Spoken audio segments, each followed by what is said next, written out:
the money. That's what I always say. You always follow the money. Yeah. This is Follow the Money with Mitch Moss and Pauly Howard on VSiN. Good to have you on board here on a Friday. Action-packed 3-hour program. We have 2 hours left. In this hour, we will get into the NBA game tonight. The prices are on the board for the second round of the playoffs. We have props to talk about for tonight and this weekend. And here we talk NHL with Jeff Davis. He is the man in charge of the hockey numbers here at Circa, and he is on the Progressive guest line. Jeff, good afternoon. Thanks for the time as always. How are you? Good, guys. Thanks for having me. Yeah, you bet. You got so you're the perfect guy, and you always give good explanations to like what a player is worth to a number. And I'll go back to Game 4 in this Blues and Jets series. Now, this was after the dominating performance in Game 3. Jets were still favored. I think I bet the Blues at plus 118 to win Game 4 in that range. And now there's no Scheifele, who is Winnipeg's best skater. And you flip it, and now the Blues are laying about $1.09 in that range here at Circa, and maybe some other spots as well, maybe a little bit higher than that. In your opinion, is that what he's worth? Right around 27 cents or so?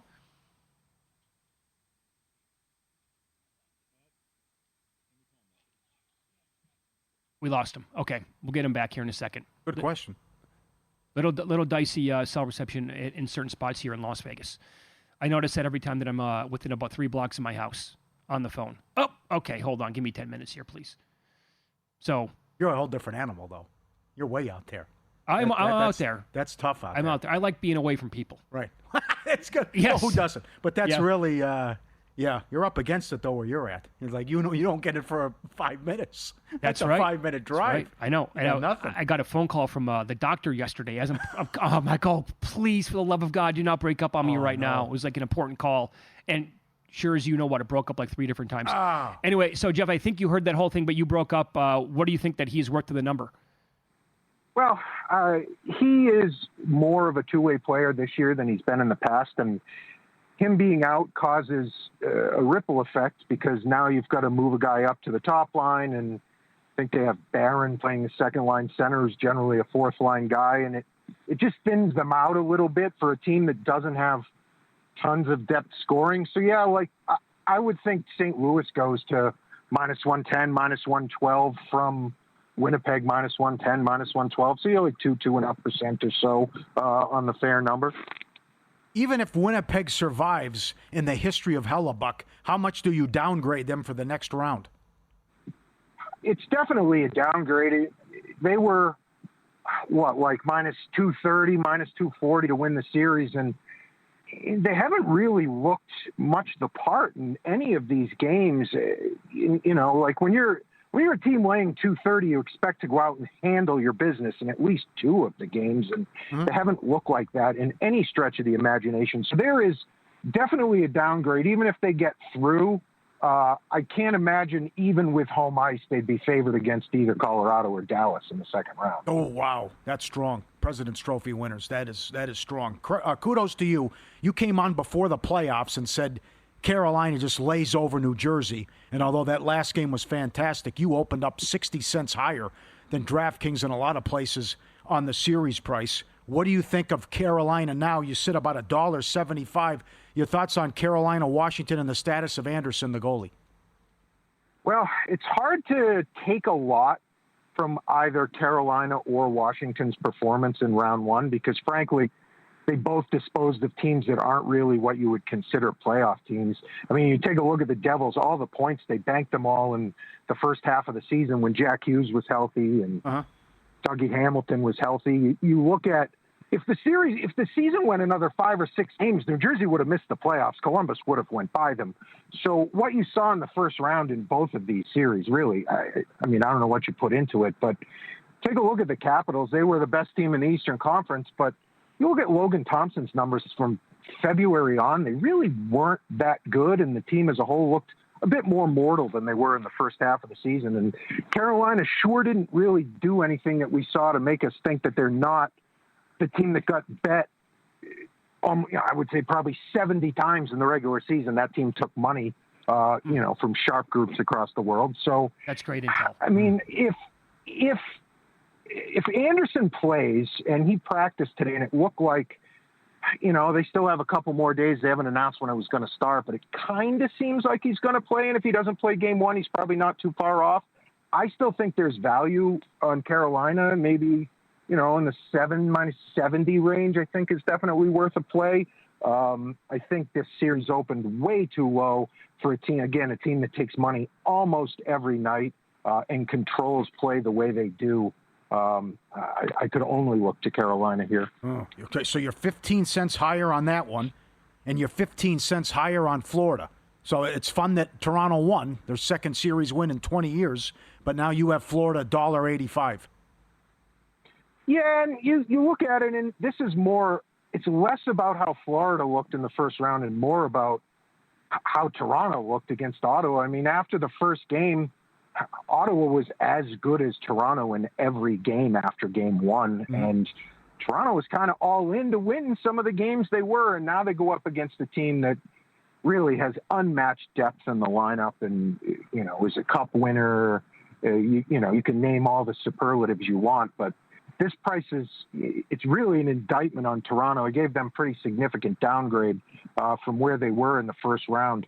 And they took a bunch of steam before the series. I think we opened somewhere in the -60, -65 range on the Leafs to win the series, and they closed, I want to say $2, $2.10, and they sure didn't look like it when you watch that series. So yeah, Toronto's built. And if all their good players play and you get the best Stolars, which we didn't get, but I think we can get, it's not out of the realm of possibility that Toronto wins here. I mean, their one way in is Florida takes a lot of penalties, and that continued in the first round. And that 5-forward power play at Toronto looks really dangerous. If Florida stays out of the box, I don't see how Toronto really gets through here. But, I mean, they play these games for a reason, and the best team against a team that struggled still only $1.80, $85. So anything's possible. Follow the money here on VSiN, the Sports Betting Network. Our guest, Jeff Davis, Assistant Sportsbook Manager here at Circa Sports. He's in charge of all of the NHL numbers and beyond. Okay, so then where were your numbers at on the series price for Edmonton and VGK? I find this whole thing fascinating. Yeah, I spot on. I'd make it Vegas minus $1.01. Edmonton's a little bit better of a team. Vegas has 4 games at home. And to me, there's like a clear and obvious path for each of these teams to win the series, and you really have no idea what's going to happen. If Edmonton's best players play to their level, it's going to be a short series for Vegas. And if you look at what Kaprizov and Boldy did against Vegas, and frankly, I don't think Vegas was really all that good against Minnesota. They weren't good last night, but they did enough to win. Mm-hmm.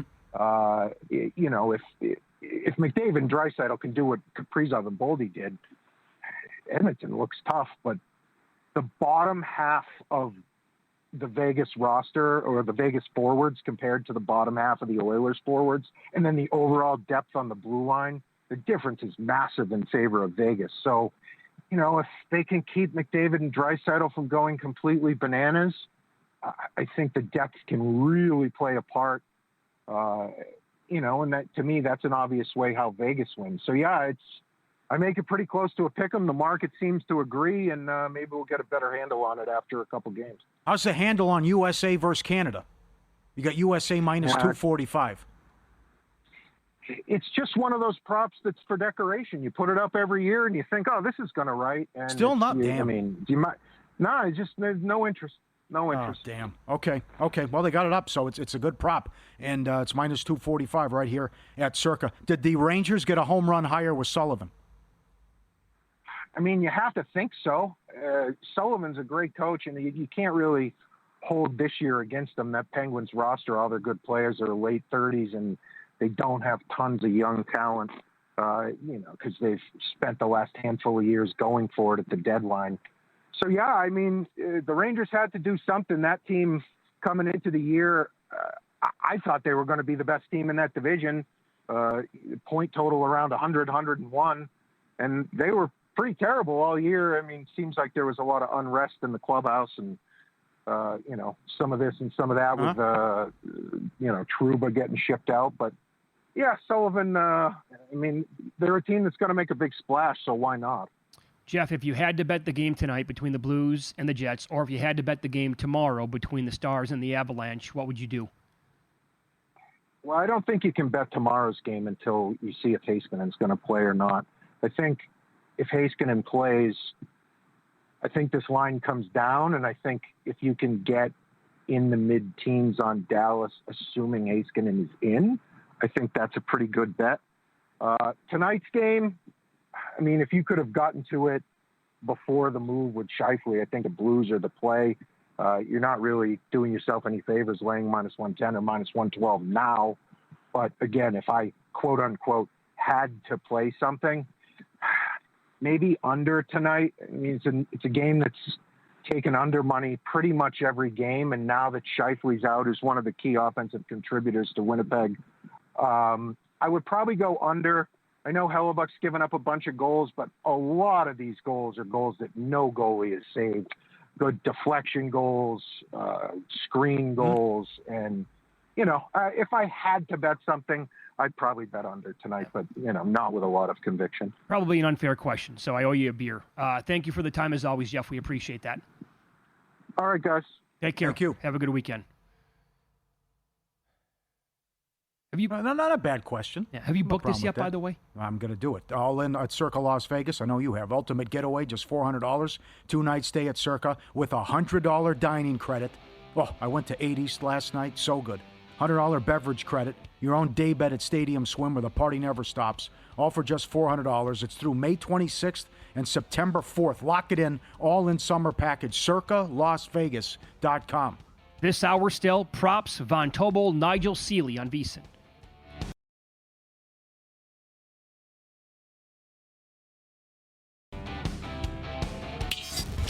This is Follow the Money on VSiN. I want to ask my partner here, as a former high school hockey legend in the state of Minnesota. All area, all conference.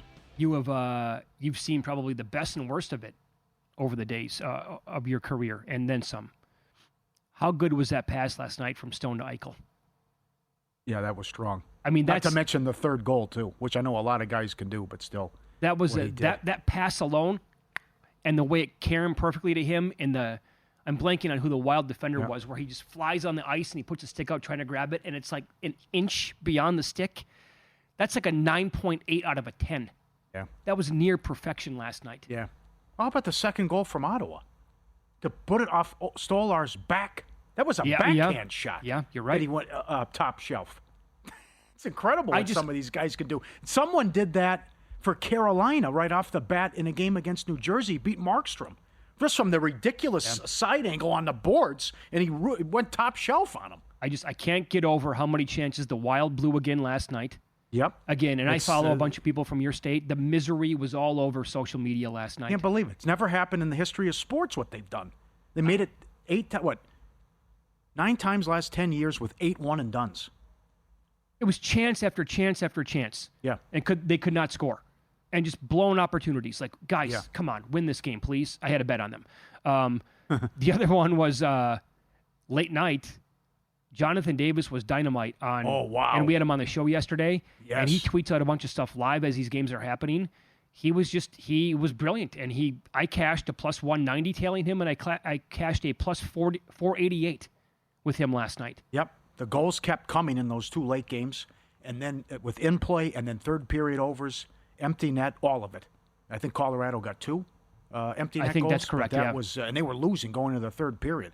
So he did an excellent job, and it started with Maple Leafs reverse puck line and empty net goal, and there was something else, too, he had in that game. I forget. Well, he got the first period over in the Vegas game. Oh, my God. At 3 seconds left? Yeah. So the one that was plus 488 when I grabbed it was he bet, and he said, look, it's going to continue.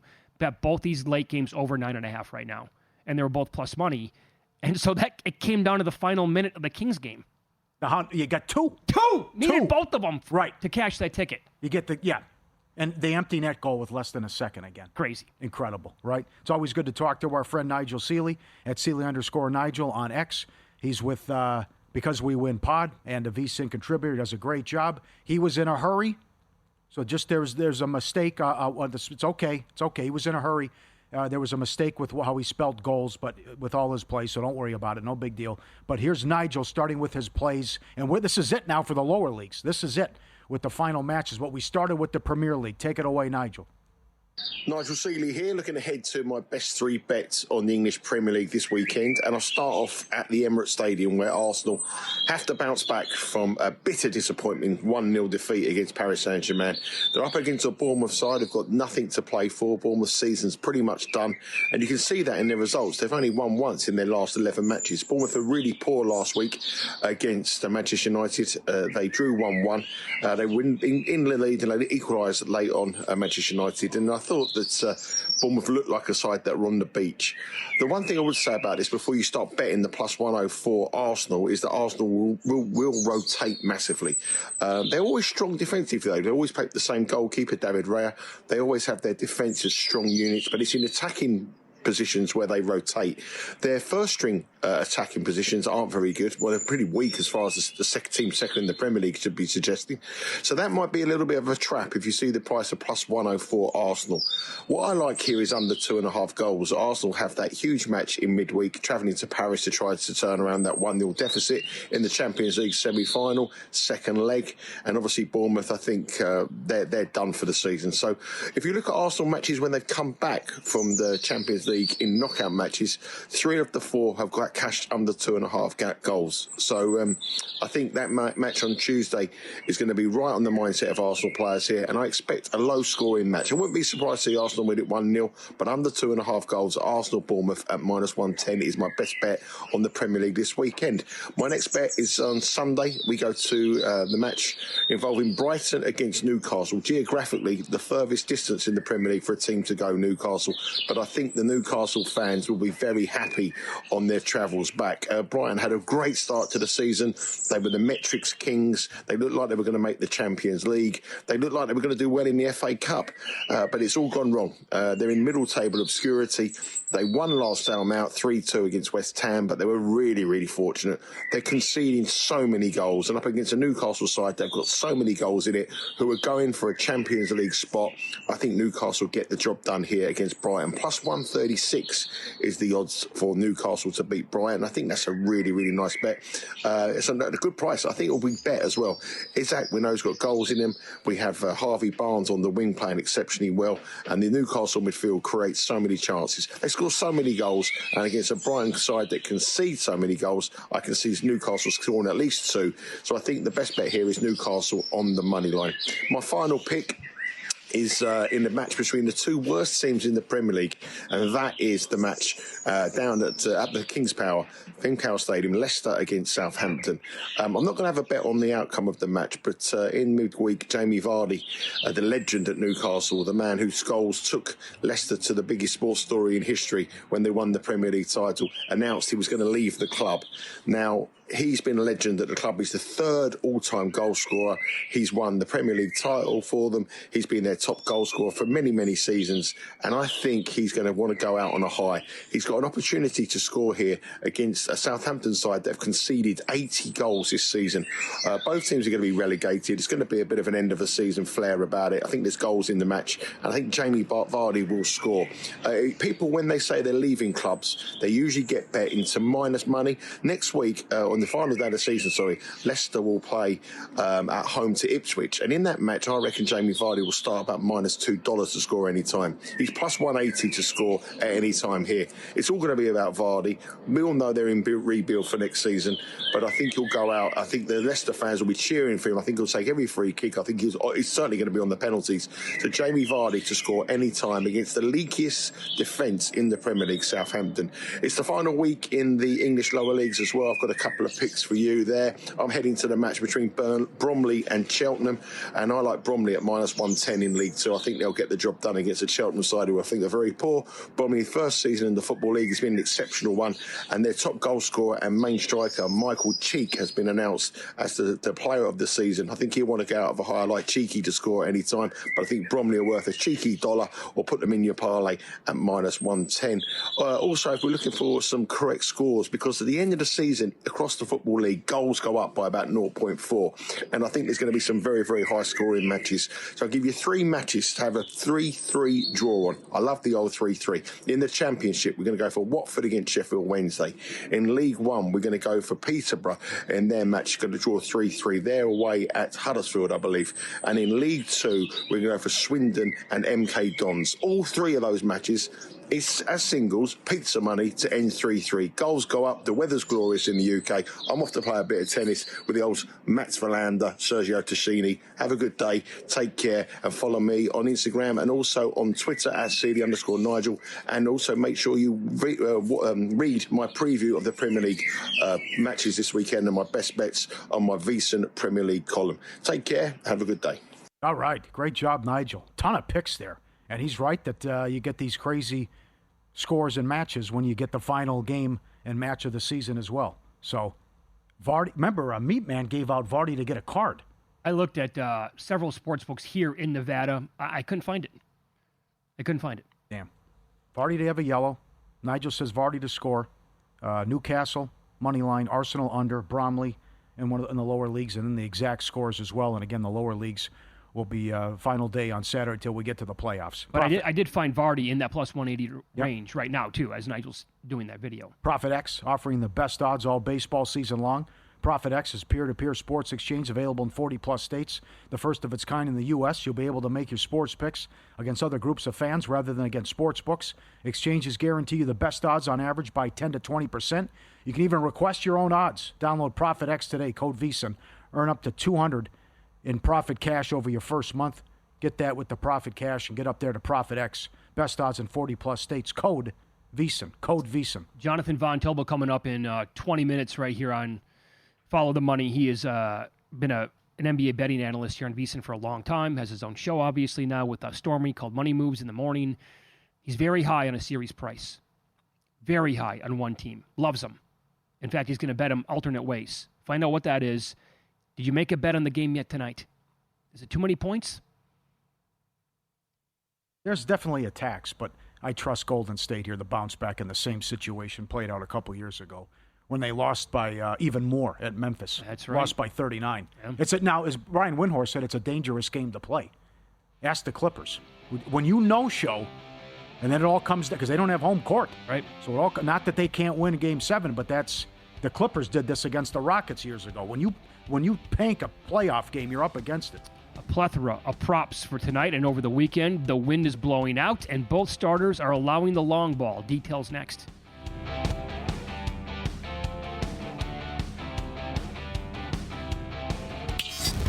This is Follow the Money on VSiN. The daily dose of props here on Follow the Money. It's VSiN, the Sports Betting Network. We'll begin in the NBA game tonight that we have Rockets at the Warriors. Do you see 208 now on the screen? 208 for the total? Ooh. Wow. Okay. So that's now been bumped up a full, 4 points? Yep. Okie dokie. In terms of props overall, let me give you this. Fred VanVleet has been the man for the Rockets, like the most reliable man now for this team in the last two games. Sorry, you got to come right back with him. Why? Here's my question, right? Because he's been so good. He's averaging 25.5 points in this series the last 2 games. Look at the shot attempts. Look how many threes he's taking. He's 12 of 18 from deep. He's only 2.5 again tonight. So why, when I looked at the openers here for the points prop, it was 14.5. Yep. And he cashed that most points, most threes in the last game. You know what? Absolutely. This guy's been awesome, and it also helps that they upped the tempo in the last couple games too. So we wondered about that, about can they get enough done offensively, and certainly it didn't. Golden State packed it in early, but they made nice adjustments, and we'll see. And I actually agree with the move, but I think you'll see the same thing tonight with a higher scoring game and go over. At home in San Francisco for the Warriors here, if I'm Steve Kerr and the coaching staff, I think I would come up with a game plan that says, if Jalen Green beats us, he beats us. Yeah. And then we'll go play Game 7. I would put my concentration almost completely on VanVleet because he's got the hot hand here. And he's a veteran and he's a champion. Sure he is. It's another thing. Big game experience, you're right. And Jalen Green's too young, and it's just mentally shot at this point almost. You got to worry about Sengun, too. He's got so many moves down low, and he's awesome. Most points tonight. Curry plus 110. Playoff Jimmy 3-1. Horrendous in the last game. Sengun 4. VanVleet 17. Again, Curry with the thumb. You never know. 17. He's 17-1, and if it's like a 6 of 12 from 3 type game, and he is 5-1 most threes tonight. What's Amen Thompson most points? It's got to be a big number. 30. Okay. All right. What was Moody the other night? 500? I didn't even see it. I know. Was he not even listed? I'm sure he was, but I didn't even. I just gave up. I'm like, well, that's not going to happen. And I looked at it. I write this down. I know. When I write this down, I got to come in and do it. I'm like, I forget it. It's like the Gobert. It's like I remembered seeing it, but it's like, why the heck? Who would think Rudy would be in that conversation? Yeah. And then, okay, so Van Vliet, he's the guy. Over 2.5 made threes. Okay. And points over. Yes. Okay. What do you want to do in the game tomorrow night? In Denver now. More on this coming up with Von Tobel in about 15 minutes here. An overreaction. The total's 205.5. Yeah, it's baked into history. And what's happened that for years, Game 7s have gone under. But what it closed last night, 212? Yeah, based on how these teams are doing offensively, and still Denver's 21st in defense in the regular season, but they're probably going to let stuff go. We'll see. Don't want to decide it. But Powell showed up. Oh, he was so good last night. Batum was good defensively, gave him big minutes. Aggressive Harden was there. Kawhi. Denver's got a lot of guys that can score. I just don't think this can be 205.5. And this is incredible. This is the 6th Game 7 for the Clippers since 2019. That is nuts. Wow. But, again, got the best player going with Joker, and I know that was a very good comment, what Edelman said after the game. Wasn't happy with the officiating and that Joker get to the free throw line. And he says, okay, well, you want to play that game, we'll be physical too. Yeah. And we'll see what's going to happen Saturday night. He addressed that immediately, and he's like, really? Joker's going to go to the free throw line 2 times in the game, and he's got small guys on him, and they're pounding him the entire time, and he can't get a call? He's the 3-time MVP? Nothing here? Really? But that's been a thing for, since the beginning of the playoffs, where overall, all teams included here, it has been the referee swallowing the whistle overall and not calling a lot. Right. I think he's way too high, though. He went under last night, and they put him up 27.5. He's now 28.5 for Game 7. Isn't that funny? So the market's expecting the game to come way back because it's a Game 7, but they're expecting it to be such a big game for Joker that he's going to shoot more and then score more than he has been. Mm-hmm. So his points prop went up, and the total for the game came down a good 7 points. Harden's 21. Yep, Harden 21.5. I don't get it. I got to stay away. He was fired up because the winner-go-home situation. It's like, what happened in the middle of the series? You could have won this thing. You're up 2-1. Then you no-showed 3 games in a row. Also, I'm in the middle of a very cold stretch this week, betting on almost everything, especially the NBA props. So I got to stay away from some of that stuff. For threes, they're all these guys at the top are 2.5. Kawhi's 2.5, Powell's 2.5, Murray's 2.5, and Harden's 2.5. It feels like the right numbers here, right? And that's, I think, a guy who could show up and be big is Murray tomorrow night as well. I'll give you a couple of baseball bets to ponder for tonight. So the late game on the West Coast is the Giants hosting the Rockies. This is Senzatella against Robbie Ray. The wind is blowing out around 14 miles an hour during this game at Oracle Park in San Francisco. I saw a good breakdown from the ballpark. It's like a ballpark metric on Twitter today, and they said wind doesn't have as much to do with home runs flying out as warm weather combined with low air pressure. So, that's interesting. You're going to get really super hardcore with checking out, forecasts and everything like that. But Senzatella is allowing 2.15 home runs per 9. It's the most of any starting pitcher today that is probable, and it's one of the highest numbers in the entire sport this year. Robbie Ray is allowing 1.44 home runs per 9, 7th highest rate today, and he's a fly ball pitcher. In fact, about 49% of the outs so far this year, off the bat, fly ball. The Giants have won all 6 of Robbie Ray's starts this year, the longest such streak of his career. He's allowed 2 runs or less in 4 of the last 5 starts. Ray allowed 2 runs and had 8 strikeouts in 7 innings on Monday against the Rangers. He did not record a decision in their eventual 3-2 win. But again, he has been susceptible to allowing the long ball tonight, as has Senzatella. Jordan Beck for the Rockies' last 9 games, 11 of 30. That's a .367 average. 5 home runs, 3 doubles, 8 runs, and 967 slugging. His launch angle on the year is 16.6. Exit velocity average is 93.4. Hard hit rate is 52.9. So where I'm going with this is Jordan Beck. I haven't checked the numbers since the show started. I grabbed him for a little bit tonight at 8-1 to hit a home run. And also, I do think that it could be a little bit of long ball here tonight for the Giants. I'll throw these numbers out there. You can do with it what you will. But with Sensatella giving up so many home runs so far this year, Flores was around 8-1 last check. Willie Adames is about plus 460 or plus 490 in that range today to hit a home run. And Jung-Hoo Lee is 12-1 to win a home run. You're getting a little nuts there. But also, he has 11 doubles on the year. He's plus 290 for a double.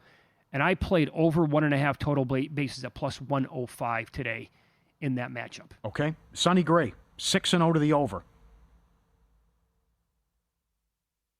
I think there are some good players going against him tonight that have pretty good numbers as well. Fried, double-check that. Yep, Yankees 6-0 with Fried. And Bassett, every game has gone under. He's in action, 8.5 going against Cleveland. Witt's got a 22-game hitting streak, and the Royals are hot, and he's hot. Their pitching's been great. I'm shocked Kramer's $1.45 at home against the Royals, who have won 9 of 10. Starters ERA is 2.15 during that stretch. They've been awesome. Orioles have only won 2 series the whole year. Polanco's on fire for Seattle, and they've won 10 of 14. You could look at his props tonight, along with Witt, with what you want to do with his hitting streak. I wouldn't be surprised if he goes deep tonight. Machado in a 3-21 funk on the road, last 6. And Schwarber has reached base safely in 37 straight games. Oh, by the way, I saw some of the home run numbers today on guys like Schwarber and Bryce Harper in this game with the Phillies. I think Schwarber's plus 235 at last check, and Bryce Harper was hovering around slightly more than 3-1. Harper has been higher than 5-1 this year. I get it. Like, weather might play a factor. The starting pitcher plays a huge factor, obviously. Yeah, and I love Luzardo. In this game? In the spot? Okay. Oh, I love him, period. He's got the third best ERA. Yeah, I'll give you this. Lindor is the guy with 3 career home runs off Sonny Gray. Overall, 7 of 27 in his career. Juan Soto, 5 of 10, and he's got a home run off him as well.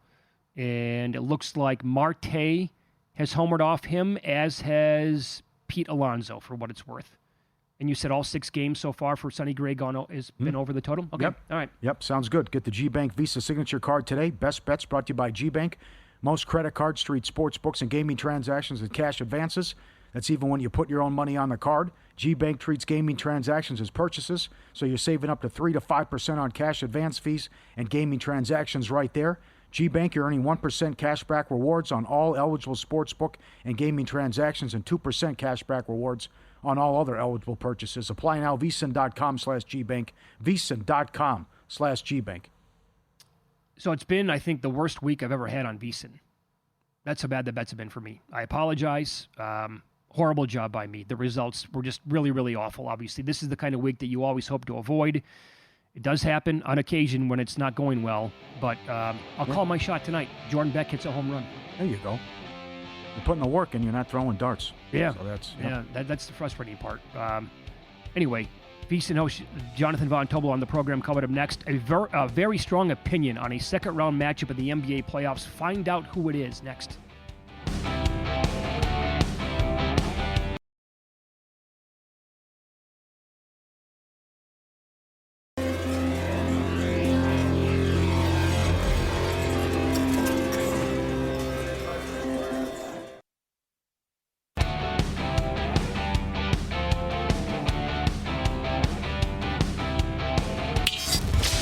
This is Follow the Money on VSiN. Good to have you on board. Very busy final hour and 15 minutes here. We have Eddie Olczyk coming up in about 45 minutes. Reeler Fugazi. We'll get into the Major League Baseball card in pocket plays as well here. Let's head out to the Progressive Guest Line as VSiN host now on Money Moves at 9 a.m. out here in the West Coast, noon Eastern with Stormy Bonatoni. Jonathan Von Tobel joins the program. What's up, JVT? Nothing much, guys. Very excited for this weekend. We get a Game 7 in Clippers-Nuggets. Hopefully we'll get a Game 7 in Rockets and Warriors as well. So very much looking forward to this weekend and the start of some really good series. All right. Are you betting the game tonight? Like we're going to get a Game 7? Are you taking the Rockets and the points? Maybe sprinkle here on Houston money line? Yeah, you see the look of potential consternation on my face. I took 5.5 with Houston. The reason why I make this look is because, as you guys know, I think I sent this to you. You are now 21-11 against the spread if you're just betting on these straight up losers in the NBA postseason. It has not gone well to fly in the face of the zigzag, but I'm going to do it one more time. I think 5.5 is too much. I think this is a massive swing from where we were in this last game, just in the last few games, guys, where you're talking about dueling 4.5-point spreads for these teams at home, now coming back here, laying that 5. The Warriors have been the team that have had some trouble covering some of these numbers. Specifically, we go to that last game at home against Houston, where they barely got by, didn't cover. I think it was a 4 in game 4. So I just think that we're a bridge too far here. I understand the trend has been strong. I understand these losers have bounced back regardless of the number, but I think 5.5 was too much. So I grabbed that. We'll see if the zigzag gets there once again. But to me, it was just a play of principle, as I've been calling them, a play on the number, and that was it. The favorites flipped in the game tomorrow, and Denver now favored. And I think we'll make a pact together. If the Clippers can't win this game, we're not going to talk about them anymore on the network, and maybe just from a win total standpoint. But again, it's like you blow them out in Game 3. You're huge favorites to win the series, and you couldn't get it done. Also, is it an overreaction now based on Game 7, the history? They always go under. Circa's got 205.5 on the game. Yeah, and so we saw this open overnight immediately at 207.5, got down to as low as 204.5, and now we're starting to trickle back up, Paul. So market seems to agree with you that they're starting to get this thing back up there. But as far as the side is concerned, look, I would agree with you. I think it's funny. Jeff Sherman texted me yesterday, and we were texting about the number in the middle of the game where it looked like the Clippers were going to win. And my response back was, I don't trust this dumbass team, right? Mm-hmm. There's no reason why I should. Look at the end of that game. They all of a sudden, Harden starts pulling the air out of the ball. They're dribbling the ball into the wood. They're getting shots up with like 4 seconds left. They almost blow that game. If Westbrook can hit a layup in transition, we're talking about potentially the series ending last night. So I don't really trust them for the most part. But I will say this. I think they have the weapons to do it, obviously. The adjustment of benching Chris Dunn in that second half, bringing in Nick Batum, it changes everything for Harden. It was one of the reasons why he had a really good game yesterday. You know, if you guys watched the previous few games, when Dunn was on the floor, they were using his defender to kind of blitz and double team James Harden whenever he caught the ball. Now that's not there anymore because you have to respect Batum. So it opens up the floor immediately. He can guard both Jamal Murray and Nikola Jokic. There was a great stat out there. He guarded Jokic for Jamal Murray for 25 possessions. He guarded Jokic for 16 possessions. He's very versatile. So I think that adjustment is ultimately good enough to allow them to win that game on Saturday. But having said that, I don't think we've seen enough from them that you would trust they're going to go on the road and take care of business. I've used the term apathetic with them 1,000 times, and you saw it a little bit yesterday. Again, they are at a deficit in the first quarter. They have been in a deficit after the first quarter in every game, but I believe one in this series. They have gotten off to these slow starts, and I don't know if you can do that here in a Game 7, but I think they're capable of winning it, but my trust level with this team is at a very, very low level. Game 1 looks so big now. I mean, they blew that game. They're up 15 in the second quarter, and they had 20 turnovers in that game. Absolutely. Dude, this series, we shouldn't be here, right? I know. We should be sitting here talking about Thunder and Clippers, given the way that this team has the potential of playing. You know, you box out Aaron Gordon, you go back to Game 1, whatever it is, we should not be here, but we are. And that is why my trust level is dwindling. But I will say this too, as you guys well know, we saw the Nuggets last year have a 3-2 series lead against Minnesota, had a 20-point lead in Game 7. They did not win that series. So I think that there is a potential here that Denver, with Jokic playing over 40 minutes last night, really having no other levers to pull, right? Ty Lue at least has some lineup versatility where he can bench Chris Dunn and he can bench Ben Simmons and he can go to Nick Batum and he can go to Derek Jones Jr. The Nuggets are rolling with what they got. There's nothing else that they can do at this point right now, and that at least gives the Clippers, I think, a small edge. Follow the money on VSiN, the Sports Betting Network. Our guest, Jonathan Von Tobel, his show is called Money Moves with Stormy Bonatomi, noon Eastern and 9 a.m. out here on the West Coast. Okay, so the series price that we were talking about earlier in the show today. Pauly and I were each a little bit surprised when the Cavaliers opened up a $5 favorite against the Pacers at the Westgate. But we soon realized that sharp bettors thought it was a little bit too low. They moved it to $6 over there because they took sharp money immediately. I texted you this same exact question, right? Like, what do you think here? Pacers live in this series, alternate wins, alternate games plus 2.5. You're like, nope, not going to happen. You love the Cavaliers here? Tell us why. Yeah, as I've called it, I've been Cavs curious all year long. We still have our Hardwood Handicappers group chat, rest in peace, between me, Zach Cohen, and Kelly Bidlin. As we go throughout the season, we text about stuff. And I've been kind of needling Zach because Zach has been very hesitant to kind of buy into what Cleveland is. But I think they're brilliant. And I don't know about you guys. I was even more like my love for them was heightened even more after watching that Miami series. Every adjustment that needed to be made, they made it. Kenny Atkinson had an answer for everything that the Miami Heat were doing. Donovan Mitchell and Darius Garland, when they were playing, Donovan Mitchell specifically was absolutely brilliant. They have that line of versatility that we're talking about here, where you can play one of your two centers and go a little bit smaller. You can put 4 shooters on the floor. You can do all of these great things, and I think that they're going to give the Pacers a run for their money. I think the Pacers are a great team. I think they are built to dispatch a team like Milwaukee that really had no perimeter athleticism to stay in front of them. That is not the case here for the Cleveland Cavaliers. The Cavaliers have that. They have some guys that can play along the perimeter defensively and at least give Tyrese Halliburton a little bit of a run for his money in terms of guarding him. Same with Nembhard. There is not that big edge in the backcourt that the Pacers had in that previous series. They have the size to deal with Pascal Siakam, to deal with Miles Turner. And I think Atkinson is great. Not that Rick Carlisle's not, but Atkinson is a very underrated head coach. And I think that they just have all of the weapons here. And it's a team that I've just been high on throughout the course of this season. So to me, laid 1.5 games, laid 2.5 games, was texting with some other handicappers as well. And I'm not the only one that thinks this Cavaliers team is very much capable of dispatching this Indiana team, especially in a quick series. So I like them a lot. The minus 1.5 games is about a minus 160 price tag. I think that's a very fair number considering what the edge should be here. Can the Knicks win a game against Boston? I think so. I mean, look, they're a good enough shooting team. Like you would think that maybe they're going to be able to at least get one hot night, and especially with the variance that Boston plays with at times, right? Mm-hmm. Where you're talking about some shots not going down, a high volume 3-point shooting team, some of the injuries that Boston's been dealing with, right? That we've seen them get really beat up in that series against Orlando, where there's a reality where they win the game here. But I don't really like the way the Knicks played in that series against the Pistons. No. Like there was a lot of Jalen Brunson just dribbling the basketball around, just trying to find a spot on the floor. They completely went away from Karl Anthony Towns in that series for whatever reason. Are we going to trust that they're going to go back to him and that Tibbs is going to adjust because he is a guy that tends not to adjust? And he's probably just going to trust Brunson to kind of grind into the dirt and try to get this thing done. The backcourt defensively that he is going to be facing, Brunson that is so much more different than the one that he was facing against Detroit. There was a time where Dennis Schroeder was guarding him at a high amount of possessions. It's not going to be the case here when you have a litany of backcourt defenders that are going to be very good for you. The Celtics are a much deeper team at that. So I think, again, like you're hitting at here, Paul, I think this is a short series. I think you can be comfortable. And if you wanted to, I know it's not as palatable. So if you want to, as a recreational bettor, go find Boston in 4, Boston in 5, play both of those at plus 235, plus 230, or whatever it is. I think those are two results that are most likely in the series, and you can get one of those to hit, and you'll make out on top. But I think Boston ends this relatively quickly. The remaining team in the Western Conference at this point of the season now to give OKC the best challenge will be who? I think it's Minnesota, man. I think, Mitch, Minnesota is sitting back and will wreck whoever comes out of Houston and Golden State. I think that will be a very short series, regardless of who comes out of it. And they are going to go to the Western Conference Finals, and they're going to be ready to go. Like Ant looks like he's playing outside of that last game where he was terrible. Yep. He is playing at a very different level. He's a very good two-way player. We have seen now Rudy Gobert become more comfortable. They can have that versatility, and they're comfortable with it. Now playing Naz Reid instead of Rudy, as we know.